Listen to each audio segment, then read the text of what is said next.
ప్రవీణ్ చెప్పండి, ముఖ్యంగా బెనిఫిట్ షోల విషయంలో ఒక కీలకమైనటువంటి నిర్ణయం ఇప్పటికే ప్రభుత్వం తీసుకుంది. ఇదే నిర్ణయానికి కూడా కట్టుబడి ఉంటామని ముఖ్యమంత్రి చెప్పడానికి ఏంటి ప్రధాన కారణం? పోలీసులు ఇచ్చినటువంటి నివేదిక, ఇటీవల జరిగినటువంటి పరిణామాలే అనుకోవచ్చా, లేకపోతే ఈ క్రౌడ్ను కంట్రోల్ చేసేందుకు పోలీసులు ఇంకేమైనా కసరత్తు చేసిన తర్వాత వీటికి అవకాశాలు ఇచ్చేటువంటి పరిస్థితులు ఏమన్నా ఉండబోతున్నాయా? ఎగ్జాక్ట్లీ. అయితే మీరు అన్నట్లుగానే గతంలో సీఎం రేవంత్ రెడ్డి కావచ్చు, మరోవైపు మంత్రులు చేసినటువంటి కామెంట్స్, ఇక్కడ నుంచి తెలంగాణ రాష్ట్రంలో బెనిఫిట్ షోస్కు అనుమతి లేదు ఏదైతే చెప్పారో అదే విధంగానే కంటిన్యూ అవుతుంది. ఈ విషయంలో ప్రధానంగా సంధ్యా థియేటర్ ఘటన తర్వాతనే ఈ నిర్ణయం తీసుకున్నారనేది మనకు స్పష్టంగా అర్థమవుతుంది. సంధ్యా థియేటర్ వద్ద జరిగినటువంటి తొక్కిసలాట్లో ఒక మహిళ ప్రాణాలు కోల్పోవడం, మరోవైపు ఆమె కుమారుడు ప్రాణాలతో కొట్టుమిట్టాడుతున్నటువంటి నేపథ్యంలోనే ఈ నిర్ణయం తీసుకోవడం జరిగింది. భవిష్యత్తులో కూడా, ఎందుకంటే బెనిఫిట్ షోస్కు పెద్ద సంఖ్యలో అభిమానులు థియేటర్ దగ్గరకు వస్తుంటారు, మరోవైపు ఈ షోస్కు ఎవరైతే హీరో ఉంటాడో అతను కూడా ఆ థియేటర్కి వచ్చేటువంటి అవకాశం ఉంటుంది. కాబట్టి ఈ నేపథ్యంలో సంధ్యా థియేటర్ లాంటి ఘటన మరోసారి జరగకుండా ఉండాలి అంటే ఈ బెనిఫిట్ షోస్కు ఎలాంటి అనుమతులు ఇవ్వద్దంటూ కూడా రాష్ట్ర ప్రభుత్వం ఒక కీలక నిర్ణయం తీసుకోవడం జరిగింది. ఈ రోజు జరిగినటువంటి సమావేశంలో ఇదొక్క అంశం మాత్రం కొంత ఆ ఇండస్ట్రీకి అయితే మాత్రం కొంత ఇబ్బందికరమైన వాతావరణమనే చెప్పాలి.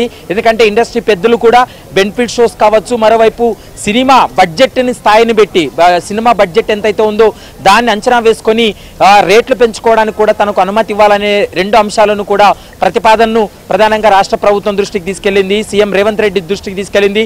కానీ బెనిఫిట్ షో విషయంలో అయితే మాత్రం సీఎం రేవంత్ రెడ్డి ఎట్టి పరిస్థితుల్లో కాంప్రమైజ్ అయ్యేది లేదంటూ కూడా తెగేసి చెప్పినటువంటి మాట మనకు స్పష్టంగా కనపడుతుంది. మరోవైపు శాంతి భద్రతల విషయంలో కూడా ఎక్కడా రాజీ పడమంటూ కూడా సీఎం రేవంత్ రెడ్డి కామెంట్ చేయడం జరిగింది. ముఖ్యంగా అభిమానులను కంట్రోల్ చేయడంలో మాత్రం ఖచ్చితంగా ఎవరి హీరో బాధ్యత వాళ్ళది, సినిమా ప్రముఖులదే బాధ్యత అంటూ కూడా ఇప్పటికే రాష్ట్ర ప్రభుత్వం స్పష్టం చేసినటువంటి నేపథ్యం కనపడుతుంది.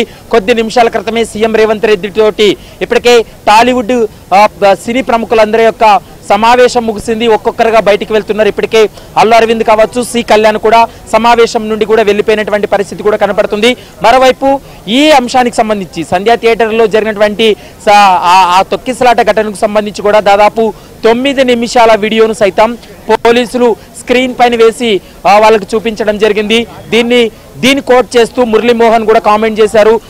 ఈ సంధ్యా థియేటర్ వద్ద జరిగినటువంటి సంఘటన తమను కూడా చాలా బాధించింది, మరోసారి ఇలాంటివి పునరావృతం కాకుండా చూసుకుంటామంటూ కూడా వాళ్ళు చెప్పినటువంటి పరిస్థితి. మరోవైపు తెలంగాణ రాష్ట్ర ప్రభుత్వం మరొక ప్రతిపాదన చేసింది ఏంటంటే, ఖచ్చితంగా తెలంగాణ బ్రాండ్ ఇమేజ్ను మరింత ముందుకు తీసుకెళ్లాలి. మరోవైపు ఇప్పటికే టూరిజంను కూడా ముందుకు తీసుకెళ్లాల్సినటువంటి అవసరం ఉంటుంది.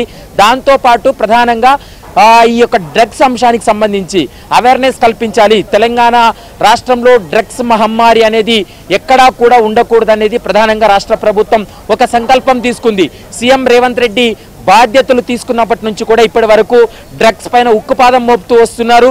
కానీ సోషల్ రెస్పాన్సిబిలిటీ కింద సినిమా ఇండస్ట్రీ పెద్దలు కూడా, సినిమా ఇండస్ట్రీకి సంబంధించినటువంటి వ్యక్తులు ఖచ్చితంగా ఈ డ్రగ్స్ నిర్మూలన కోసం మీ వంతు సహకారం అందించాలి. సినిమాలో ఖచ్చితంగా ఈ డ్రగ్స్ నిర్మూలన కోసం పూర్తి స్థాయిలో అవగాహన కల్పించే విధంగా కొన్ని సన్నివేశాలు ఉండాలనేది ప్రధానంగా రాష్ట్ర ప్రభుత్వం వాళ్ళకి సూచన చేసినటువంటి పరిస్థితి ఉంది. రాష్ట్ర ప్రభుత్వం తీసుకొచ్చినటువంటి అంశాలు, ప్రతిపాదనలన్నింటినీ కూడా సినిమా ఇండస్ట్రీ పెద్దలు స్వాగతించారు. సినిమా ఇండస్ట్రీకి సంబంధించినటువంటి పెద్దలు కొన్ని ప్రతిపాదనలు రాష్ట్ర ప్రభుత్వం దృష్టికి తీసుకెళ్లింది, సీఎం రేవంత్ రెడ్డి దృష్టికి కూడా తీసుకెళ్లారు. కానీ 1-2 మాత్రం సానుకూలంగా స్పందించలేదనేది మనకు స్పష్టంగా అర్థమవుతుంది. మరోసారి కూడా సమావేశం ఏర్పాటు చేసుకునే అవకాశం ఉంటుంది. మరో సమావేశంలో కూడా ఇదే విధంగా వీళ్ళ యొక్క ప్రతిపాదనను రాష్ట్ర ప్రభుత్వం దృష్టికి కూడా తీసుకెళ్తామనేది ప్రస్తుతం సినిమా ప్రముఖులు కూడా చర్చించుకున్నట్లు తెలుస్తుంది.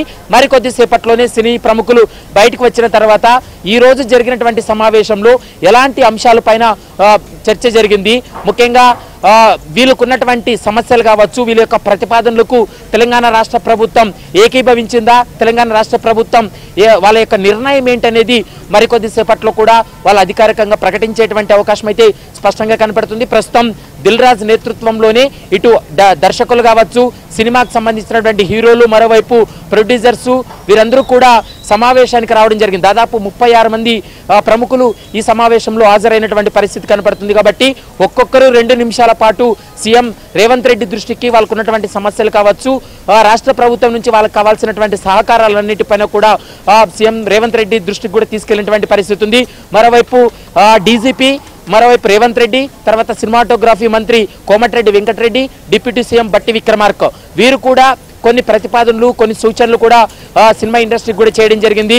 ముఖ్యంగా బౌన్సర్ల విషయం కావచ్చు, డ్రగ్స్ విషయం కావచ్చు, తెలంగాణ బ్రాండ్ను మరింత ప్రజల్లోకి తీసుకెళ్లేది కావచ్చు, అంతర్జాతీయ స్థాయిలో తెలంగాణ బ్రాండ్ను పెంపొందించే విధంగా ఏ విధంగా చర్యలు తీసుకోవాలి, దానికి సంబంధించి ఇండస్ట్రీ ఏ విధంగా సహకారాలు అందించాలనేటువంటి అంశాలపైన కూడా ప్రస్తుతం అయితే మాత్రం చర్చకు దారి తీశాయి. ఇవన్నిటిని కూడా చర్చించారనేది మనకు స్పష్టంగా చాలా అంశాల మీద కూడా చర్చ